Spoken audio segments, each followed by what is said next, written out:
કેશોદના જલારામ મંદિરે 322મો નેત્ર નિદાન કેમ્પ દ્વારા 22,000 ઉપરાંત લોકોને નવી દ્રષ્ટિ આપવામાં સહભાગી થયું છે। કેશોદના આંબાવાડી વિસ્તારમાં આવેલ જલારામ મંદિરે નેત્ર નિદાન કેમ્પ તેમજ સંતાનના દુખાવા, બોડી ચેકઅપ આમ જુદા 3 કેમ્પનું આયોજન કરવામાં આવ્યું છે। રણછોડદાસ હોસ્પિટલ રાજકોટના સહયોગથી નેત્ર નિદાન કેમ્પનું યોજાયો હતો, જેમાં જલારામ મંદિરના ટ્રસ્ટી દિનેશભાઈ કાનાબાના જણાવ્યા મુજબ કેશોદના જલારામ મંદિર ખાતે છેલ્લા ઘણા વર્ષથી યોજાતા નિઃશુલ્ક નેત્ર નિદાન કેમ્પમાં અત્યાર સુધીમાં 322 જેટલા નેત્ર નિદાન કેમ્પ યોજવામાં આવ્યો છે, જેમાં લગભગ 22,898 જેટલા મોતિયાના દર્દીઓના ફ્રીમાં ઓપરેશન રણછોડદાસ હોસ્પિટલ રાજકોટ દ્વારા કરવામાં આવેલ છે। જલારામ મંદિરે પહેલા અને ત્રીજા રવિવારે વર્ષોથી રણછોડદાસ આશ્રમ ટ્રસ્ટ રાજકોટના સહયોગથી નેત્ર નિદાન કેમ્પ રાખવામાં આવે છે। આ યોજેલા કેમ્પની શરૂઆત ભોજનના દાતા મોહનભાઈ કનેરિયા, જલારામ મંદિરના ટ્રસ્ટી દિનેશભાઈ કાનાબા, રમેશભાઈ તેમજ પારિતોષભાઈ પટેલ, ડોક્ટર ભૂપેન્દ્ર જોશી, ડોક્ટર ભૂમિ વણપરિયા, ભીમભાઈ તેમજ સહિતના દ્વારા મહેમાનો દ્વારા દીપ પ્રાગટ્ય કરી કેમ્પને ખુલ્લો મૂકવામાં આવ્યો હતો। આ નેત્ર નિદાન કેમ્પમાં 150 જેટલા દર્દીઓને ડોક્ટર પારિતોષ પટેલ તથા શ્વેતા પટેલ દ્વારા તપાસી 47 દર્દીઓને બસ દ્વારા ઓપરેશન માટે રાજકોટની રણછોડદાસ હોસ્પિટલ ખાતે મોકલવામાં આવ્યા હતા। જે કેસની ગુજરાતી સાથે રાજુ પંડ્યા, કેશોદ।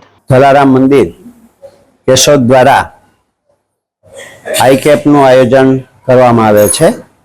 પહેલા અને ત્રીજા રવિવારે આઈ કેમ્પનું આયોજન હોય છે, જેની અંદર ઘણા બધા આજુબાજુના વિસ્તારોની અંદરથી, ગામડાઓની અંદરથી વૃદ્ધો અહીંયા ઓપરેશન માટે આવતા હોય છે, જેની અંદર આજરોજ આ આઈ કેમ્પનું આયોજન કરવામાં આવેલું હતું, જેની અંદર 150 જેટલા દર્દીઓને તપાસવામાં આવ્યા હતા।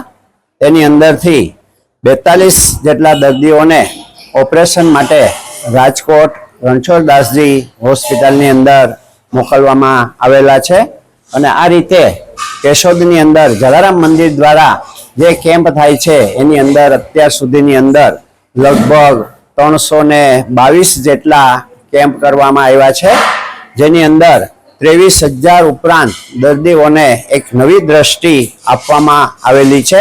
અને આ રીતે કેશોદ જલારામ મંદિર સેવાકીય પ્રવૃત્તિઓની અંદર ખૂબ જ આગળ પડતું છે અને અવનવી પ્રવૃત્તિઓ થાય છે। એ ઉપરાંત દરરોજનું અન્નક્ષેત્ર પણ અત્રે ચાલે છે, જેની અંદર અમારે જુદા દાતાઓ તરફથી અમને આ સહયોગ મળતો હોય છે।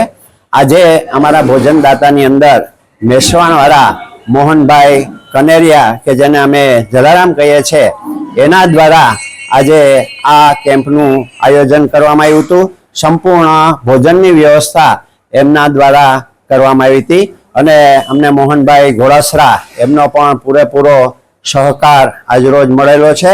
આ તકે એમનો પણ આભાર માનીએ છીએ અને દરેક આવતા દર્દીઓને ખાસ અમે વિનંતી કરીએ છીએ કે તમે જ્યારે આવો ત્યારે તમારી પાસે એક આધાર કાર્ડ અને એક ફોન નંબર હોવા જોઈએ, જેથી તમને કોઈ જાતની તકલીફ ન રહે અને અમે તમને વ્યવસ્થિત રીતે એ સેવાઓ આપી શકીએ।